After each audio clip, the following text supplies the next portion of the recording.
বাংলাদেশের সঙ্গে সম্পর্ক এগিয়ে নিতে আগ্রহী যুক্তরাষ্ট্র। প্রযুক্তি, ফার্মাসিউটিক্যাল, ডিজিটাল অর্থনীতি, ডিফেন্স সহ বিভিন্ন খাতে দুই দেশ একসঙ্গে কাজ করতে পারে বলে মন্তব্য করেছেন মার্কিন রাষ্ট্রদূত ব্রেন্ট ক্রিস্টেনসন। রাজধানীর বনানীতে যুক্তরাষ্ট্রের 250 বছর পূর্তি উপলক্ষে আয়োজিত অনুষ্ঠানে তিনি বলেন, আমেরিকা ফার্স্ট মানে যুক্তরাষ্ট্র একা নয়, বরং সব দেশকে নিয়ে এগিয়ে যাওয়া।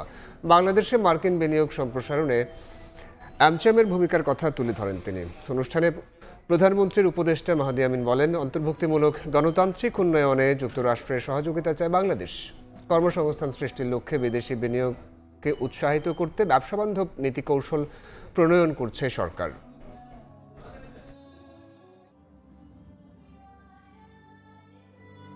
Business executives, members of the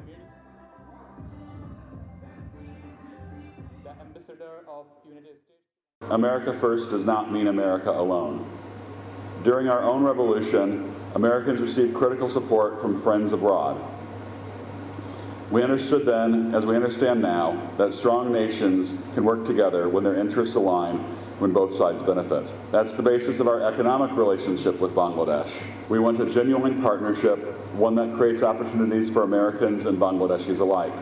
Technology, digital economy, healthcare, defense and security, and investment are all areas where our two countries can do more together.